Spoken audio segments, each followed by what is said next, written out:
Trading की दुनिया में अक्सर ये सवाल उठता है, एक लगातार मुनाफा कमाने वाले और लगातार जूझने वाले ट्रेडर में आखिर फर्क क्या है? हाँ, ये सवाल तो हमेशा रहता है। क्या ये कोई खास रणनीति है, कोई महंगा सॉफ्टवेयर या फिर उन्होंने कितनी बड़ी पूंजी से शुरुआत की? ये सब बातें जरूर मायने रखती हैं, पर शायद उतनी नहीं जितना लोग सोचते हैं। तो फिर क्या? डॉक्टर ब्रेट स्टीनबर्गर कुछ और कहते हैं। वो कहते हैं असली जंग इन बाहरी चीजों में नहीं, बल्कि ट्रेडर के अपने दिमाग के अंदर लड़ी जाती है। बिल्कुल सही। और आज हम डॉक्टर स्टीनबर्गर की एक बेहद प्रभावशाली किताब द साइकोलॉजी ऑफ ट्रेडिंग के जो मुख्य विचार हैं उन पर एक गहरी चर्चा करने वाले हैं। अच्छा। ये किताब इसी मूल विचार पर आधारित है कि ट्रेडिंग में महारत हासिल करने का रास्ता सिर्फ बाजार के उतार चढ़ाव को समझने से नहीं है, बल्कि अपनी खुद की भावनाओं और जो आपकी मनोवैज्ञानिक प्रतिक्रियाएं हैं उन्हें समझने और उन पर काबू पाने से होकर गुजरता है। और जो बात डॉक्टर स्टीनबर्गर के नजरिए को खास बनाती है वो ये है, जैसा आपने बताया, कि वो सिर्फ एक क्लिनिकल साइकोलॉजिस्ट नहीं है। नहीं, बिल्कुल नहीं। वो खुद भी एक अनुभवी और सक्रिय ट्रेडर रहे हैं, तो उनका नजरिया सिर्फ किताबी नहीं है, एकदम प्रैक्टिकल है। वो जानते हैं कि स्क्रीन के सामने बैठकर कैसा महसूस होता है, और इसीलिए वो ट्रेडर को किसी मानसिक समस्या से जूझ रहे मरीज की तरह नहीं देखते। अच्छा, किस तरह देखते हैं फिर? सही कहा, उनका दृष्टिकोण बिल्कुल अलग है। वो ट्रेडर को एक इलीट परफॉर्मर मानते हैं, जैसे कोई टॉप एथलीट हो या कोई वर्ल्ड क्लास म्यूजिशियन। ओके। इन लोगों को अपनी परफॉर्मेंस सुधारने के लिए मतलब थेरेपी की जरूरत नहीं होती, उन्हें कोचिंग की जरूरत होती है। ये एक बहुत बड़ा फर्क है, थेरेपी से कोचिंग की तरफ जाना। हाँ, बहुत बड़ा। पारंपरिक मनोविज्ञान अक्सर अतीत की समस्याओं में, बचपन के अनुभवों में झांकता है, ये समझने के लिए कि कोई व्यक्ति आज ऐसा क्यों व्यवहार कर रहा है। हो सकता है, लेकिन एक ट्रेडर के लिए जो स्क्रीन के सामने बैठा है और जिसके फैसलों पर पैसा और दांव पर लगा है, बिल्कुल, उसके लिए शायद ये जानना ज्यादा जरूरी नहीं कि उसे बचपन में स्टेज पर जाने से डर क्यों लगता था। नहीं, उस वक्त नहीं। उसके लिए तो ये जानना जरूरी है कि अभी इस पल जब ट्रेड उसके खिलाफ जा रहा है तो वो अपने डर पर कैसे काबू पाए। राइट, एकदम सटीक। इसीलिए स्टीनबर्गर जो है वो समाधान केंद्रित यानी सोल्यूशन फोकस्ड अप्रोच अपनाते हैं। Solution focused? हाँ, फोकस पूरी तरह यहाँ और अभी पर होता है। सवाल ये नहीं कि मैं हमेशा ऐसा क्यों करता हूँ, बल्कि सवाल ये है मेरे लिए अभी क्या काम कर रहा है, इस अच्छी चीज को मैं और कैसे दोहरा सकता हूँ, मेरी जो समस्याएं हैं उनके अपवाद कब और कैसे होते हैं। अच्छा, ये अपवाद वाला विचार दिलचस्प है। इसका क्या मतलब हुआ? मतलब एक्सेप्शंस? हाँ, एक्सेप्शंस। इसका मतलब है उन पलों को पहचानना जब आप अपनी सामान्य नकारात्मक पैटर्न से अलग व्यवहार करते हैं। उदाहरण के लिए, मान लीजिए कोई ट्रेडर है जो अक्सर आवेग में आकर बिना सोचे समझे ट्रेड ले लेता है, फोमो में। हाँ, तो सवाल ये है, क्या कभी ऐसा हुआ है कि उसने आवेग महसूस तो किया लेकिन ट्रेड नहीं लिया? हो सकता है। अगर हाँ, तो उस वक्त क्या अलग था, उसने क्या सोचा, क्या किया? उन अपवादों में ही समाधान छिपा हो सकता है। अच्छा, ये बिल्कुल एक स्पोर्ट्स कोच की तरह है। अगर कोई बैट्समैन बार बार एक ही तरह की गेंद पर आउट हो रहा है, हाँ, तो कोच उसके बचपन के डर का विश्लेषण नहीं करेगा।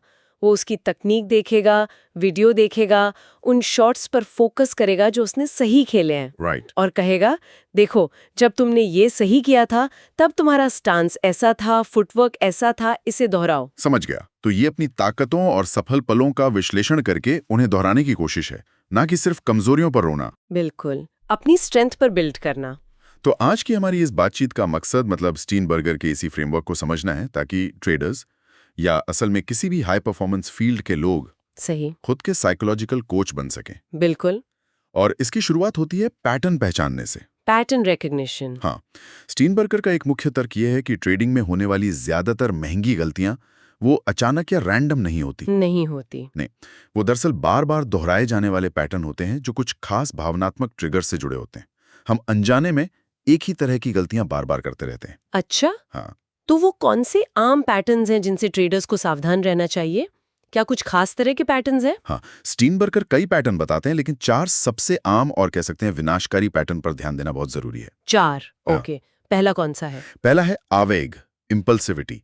हाँ, ये वो ट्रेडर है जिसे हमेशा लगता है कि वो कुछ चूक जाएगा, जिसे आजकल फोमो यानी फियर ऑफ मिसिंग आउट कहते हैं। हाँ, फोमा तो बहुत सुना है। बिल्कुल।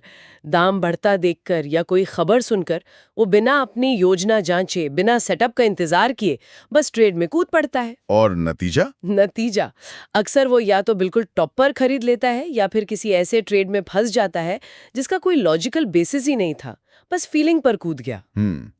ये तो गड़बड़ है। और सोशल मीडिया के ज़माने में तो ये फोमो और भी बढ़ गया होगा। ओह बिल्कुल, हर तरफ से लगता है कि सब कमा रहे हैं, बस मैं ही रह गया। सही कहा। अच्छा, दूसरा पैटर्न कौन सा है? दूसरा है पूर्णतावाद, परफेक्शनिज्म। परफेक्शनिज्म। ये कैसे नुकसान करता है? ये तो अच्छी बात लगती है। लेकिन ट्रेडिंग में नहीं।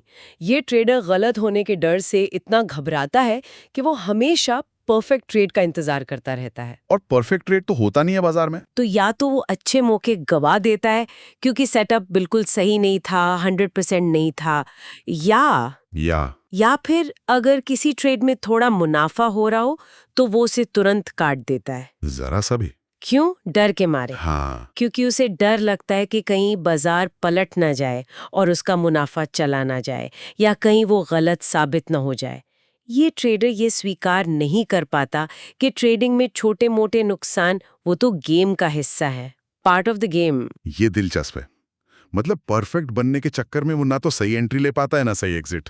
एग्जैक्टली, वो फ्रीज हो जाता है। और तीसरा पैटर्न इसी से जोड़ा है। अच्छा, कौन सा?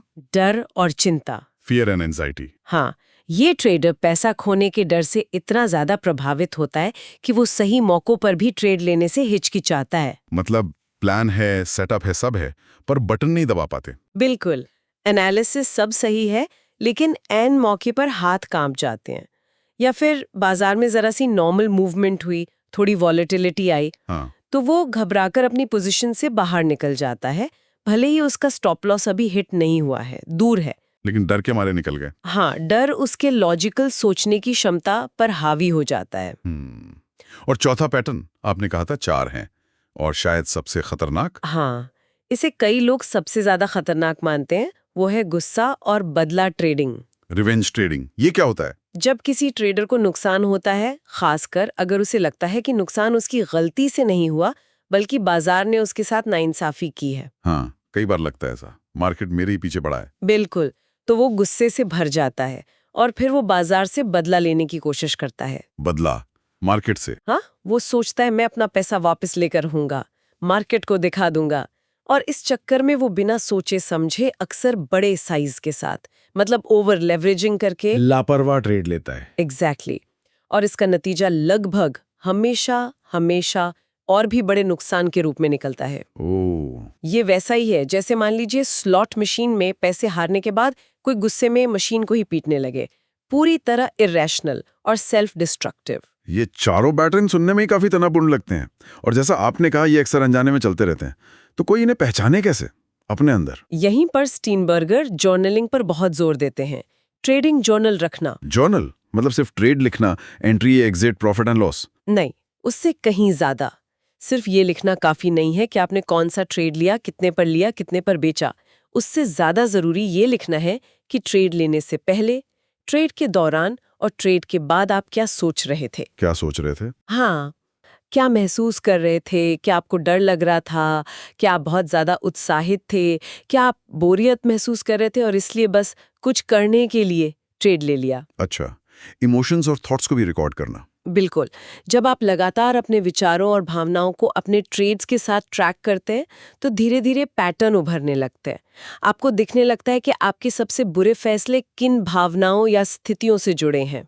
यानी अपने अंदरूनी खेल का रिकॉर्ड रखना, ये वाकई एक शक्तिशाली विचार है। बहुत पावरफुल। लेकिन सिर्फ पैटर्न पहचान लेना काफी है, या फिर स्टीनबर्गर इन पैटर्न को तोड़ने के तरीके भी बताते हैं? पहचानना पहला और सबसे महत्वपूर्ण कदम है, नो डाउट। लेकिन हाँ, किताब सिर्फ डायग्नोसिस पर नहीं रुकती। ये व्यावहारिक उपकरणों और तकनीकों से भरी हुई है जिनका इस्तेमाल ट्रेडर अपने प्रदर्शन को बेहतर बनाने के लिए कर सकते हैं। ये एक तरह का मेंटल जिम का वर्कआउट प्लान है। अच्छा, मेंटल जिम। तो कुछ मुख्य तकनीकों के बारे में बताइए, कौन से टूल्स हैं? को पता चलता है कि लगातार 2 नुकसान के बाद आप हमेशा तीसरा ट्रेड गुस्से में और बड़े साइज के साथ लेते हैं। हाँ, रिवेंज ट्रेडिंग वाला पैटर्न। हाँ, तो आपको उस चक्र को जानबूझकर तोड़ना होगा, इंटरप्ट करना होगा। कैसे? इसका तरीका बहुत सरल लेकिन प्रभावी हो सकता है। जैसे ही आपको दूसरा नुकसान हो और आप वो जानी पहचानी गुस्से की लहर महसूस करें, फौरन अपनी कुर्सी से उठें और ट्रेडिंग डेस्क से दूर चले जाएं। उठ जाएं। हाँ, फिजिकली दूर हो जाएं, बाहर टहलने निकल जाएं, पानी पिएं, कुछ मिनटों के लिए संगीत सुनें, कुछ भी ऐसा करें जो आपको उस भावनात्मक आवेग से शारीरिक और मानसिक रूप से दूर ले जाएं। अच्छा, ताकि आप वो तीसरा बदला ट्रेड लेने से बच सकें। Break the cycle. ये सुनने में तो बहुत सीधा लगता है, पर क्या उस तीव्र भावना के क्षण में, गुस्से में या डर में, ये कर पाना आसान होता होगा? आसान नहीं होता, बिल्कुल नहीं। इसीलिए इसे अभ्यास की जरूरत होती है। ये एक मांसपेशी की तरह है जिसे ट्रेन करना पड़ता है। मसल मेमोरी बनानी पड़ती है। एग्जैक्टली। शुरू में मुश्किल लगेगा, लेकिन हर बार जब आप सफलतापूर्वक पैटर्न को बाधित करते हैं तो आप उस भावनात्मक प्रतिक्रिया पर अपना नियंत्रण मजबूत करते हैं। ओके। और कोई तकनीक? दूसरी तकनीक इसी से जुड़ी है, व्यवहारिक रिहर्सल। व्यवहारिक रिहर्सल, ये क्या है? विजुअलाइजेशन जैसा कुछ? हाँ, काफी हद तक। जैसे एलीट एथलीट अपने मैच से पहले मन ही मन पूरे खेल की कल्पना करते हैं, हर मूव को विजुअलाइज करते हैं, हाँ, करते हैं। वैसे ही ट्रेडर्स को भी करना चाहिए। बाजार खुलने से पहले या अपने ट्रेडिंग सेशन से पहले शांति से बैठें और कल्पना करें कि आप अपनी ट्रेडिंग योजना को पूरी तरह से अनुशासित तरीके से लागू कर रहे हैं। अच्छा, सिर्फ अच्छा सोचना? नहीं, सिर्फ अच्छा नहीं, सिर्फ सफलता की कल्पना ना करें, उन मुश्किल पलों की भी कल्पना करें। मुश्किल पल जैसे? जैसे एक ट्रेड आपके खिलाफ जा रहा है और फिर कल्पना करें कि आप शांति से, बिना घबराए या गुस्सा हुए, अपनी योजना के अनुसार अपने प्री डिफाइंड स्टॉप लॉस पर पोजीशन काट रहे हैं। ओके, मतलब मुश्किल सिचुएशन को हैंडल करने की प्रैक्टिस मन में करना। बिल्कुल। ये मानसिक अभ्यास आपके दिमाग को वास्तविक दबाव की स्थिति में सही तरीके से प्रतिक्रिया करने के लिए तैयार करता है। ये एक तरह से मेंटल मसल मेमोरी बनाता है। ये वाकई दिलचस्प है। तो ये सिर्फ पॉजिटिव थिंकिंग नहीं, बल्कि मुश्किल परिस्थितियों के लिए मानसिक तैयारी है। बिल्कुल, प्रोएक्टिव तैयारी। और कोई खास तकनीक या सिद्धांत? एक और बेहद महत्वपूर्ण सिद्धांत और तकनीक है, और ये शायद सबसे ज्यादा काउंटर इंट्यूटिव लग सकता है शुरू में। हाँ। प्रक्रिया पर ध्यान दें, मुनाफे पर नहीं। प्रोसेस पर फोकस, प्रॉफिट पर नहीं। लेकिन ट्रेडिंग तो प्रॉफिट के लिए ही करते हैं। हाँ, अल्टीमेट गोल प्रॉफिट है, लेकिन स्टीनबर्गर इस बात पर बहुत जोर देते हैं कि आप ये नियंत्रित नहीं कर सकते कि बाजार अगले पल क्या करेगा। ये तो सही है, मार्केट अनप्रेडिक्टेबल है। बिल्कुल। कोई भी ट्रेड 100% गारंटी के साथ मुनाफा देगा या नुकसान, ये आपके हाथ में नहीं है। लेकिन आप क्या नियंत्रित कर सकते हैं? क्या? आप अपनी प्रक्रिया को नियंत्रित कर सकते हैं, अपना प्रोसेस। प्रक्रिया से उनका क्या मतलब है? मतलब स्ट्रैटेजी फॉलो करना? हाँ, प्रक्रिया का मतलब है आपके नियम, आपकी रणनीति, आपका अनुशासन। क्या आपने ट्रेड लेने से पहले अपना होमवर्क पूरा किया? क्या आपने अपने सेटअप के बनने का धैर्यपूर्वक इंतजार किया? क्या आपने सही साइज में ट्रेड लिया? रिस्क मैनेजमेंट सही था? क्या आपने अपना स्टॉप लॉस लगाया और सबसे जरूरी, उस पर टिके रहे? क्या आपने अपनी योजना का पालन किया, भले ही नतीजा कुछ भी रहा हो? अच्छा। स्टीनबर्गर का सुझाव है कि दिन के अंत में खुद को इस आधार पर ग्रेड दें कि आपने अपनी प्रक्रिया का कितनी अच्छी तरह पालन किया, न कि इस आधार पर कि आपने कितना पैसा कमाया या गंवाया। ये तो सोचने का बिल्कुल अलग तरीका है। मतलब पीएनएल शीट देखने की बजाय प्रोसेस चेकलिस्ट देखो। एग्जैक्टली। आमतौर पर तो ट्रेडर्स सिर्फ अपने पीएनएल पर ही ध्यान देते हैं, हरे में खुश, लाल में दुखी। हाँ, होता तो यही है। बिल्कुल। लेकिन जब आप अपना ध्यान नतीजे, जो अनियंत्रित है, से हटाकर प्रक्रिया, जो नियंत्रित है, पर ले आते हैं, तो इससे कई मनोवैज्ञानिक फायदे होते हैं। जैसे? एक तो ये आपको नियंत्रण का एहसास देता है, जो बाजार की अनिश्चितता के तनाव को कम करता है। दूसरा, ये आपको लगातार सीखने और सुधारने पर केंद्रित करता है। कैसे? अगर आपने प्रक्रिया का सही पालन किया और फिर भी नुकसान हुआ, तो आप उसे बाजार के सामान्य उतार चढ़ाव का हिस्सा मानकर स्वीकार कर सकते हैं। चलो ठीक है, प्रोसेस सही था, मार्केट मेरे फेवर में नहीं था। ओके। लेकिन अगर आपने प्रक्रिया तोड़ी और नुकसान हुआ, तो आपको पता है कि आपको कहाँ सुधार करना है। आपकी गलती थी, मार्केट की नहीं। ये आपके विकास को ज्यादा टिकाऊ, सस्टेनेबल बनाता है। ये बात तो बहुत गहरी है। प्रोसेस पर फोकस करने से इमोशनल रिएक्शन भी कम हो सकता है शायद। बिल्कुल, क्योंकि तब आपका सेल्फ वर्थ आपके पीएनएल से नहीं जुड़ा होता, बल्कि आपकी डिसिप्लिन से जुड़ा होता है। तो अगर हम इन सब बातों को समेटें जो हमने डॉक्टर स्टीनबर्गर की किताब के बारे में की, तो उनका मुख्य संदेश क्या है? टेक अवे क्या है? मेरे ख्याल से मुख्य संदेश बहुत सशक्त करने वाला है, एम्पावरिंग है। वो ये है कि आप अपनी भावनाओं के रहमो करम पर जीने के लिए मजबूर नहीं है। ट्रेडिंग में सफलता के लिए आपको कोई रहस्यमयी इंडिकेटर या जटिल एल्गोरिदम खोजने की जरूरत नहीं है। असली काम आपके अपने अंदर होना है। Internal work. हाँ, आपके पास अपने विनाशकारी पैटर्न को देखने, उन्हें समझने, उनके समाधान विकसित करने और फिर सक्रिय रूप से एक एथलीट की तरह खुद को बेहतर प्रदर्शन के लिए प्रशिक्षित करने की शक्ति और उपकरण मौजूद है। यानी सफलता का रास्ता बाहर बाजार में नहीं बल्कि अपने अंदर खोजना है। ये भावनात्मक अनुशासन बनाने, हाँ, एक व्यवस्थित दिनचर्या विकसित करने और ट्रेडिंग को किसी शौक या जुए की तरह नहीं, बिल्कुल नहीं। बल्कि एक गंभीर उच्च प्रदर्शन वाले पेशेवर काम की तरह देखने के बारे में। एकदम सही कहा। और जब आप खुद के मनोविज्ञान के छात्र बन जाते हैं, जब आप अपनी भावनाओं और विचारों का निष्पक्ष रूप से विश्लेषण करना सीख जाते हैं, तो आप अपनी सबसे बड़ी कमजोरी यानी आपका अनियंत्रित मन को बाजारों में अपनी सबसे बड़ी ताकत में बदल सकते हैं। वाह! लेकिन हाँ, ये कोई एक दिन का काम नहीं है। ये एक निरंतर चलने वाली प्रक्रिया है। इसमें सेल्फ अवेयरनेस, प्रैक्टिस और अडेप्टेशन मतलब अनुकूलन शामिल है। ये वाकई एक उम्मीद जगाने वाला नजरिया है, खासकर उन लोगों के लिए जो ट्रेडिंग के भावनात्मक उतार चढ़ाव से जूझते हैं। और जैसा आपने कहा, ये सिर्फ ट्रेडिंग के बारे में नहीं है। नहीं, बिल्कुल नहीं।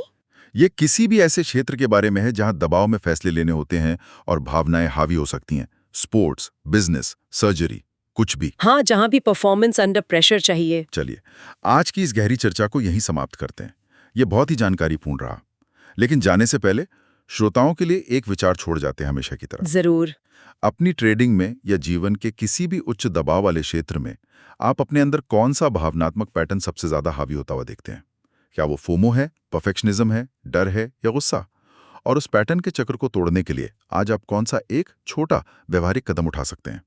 जैसे कि स्टीनबर्गर की पैटर्न इंटरप्शन तकनीक सुझाती है, बस उठकर दूर चले जाना। हाँ, वो पहला छोटा कदम क्या हो सकता है? इस पर जरूर सोचिएगा।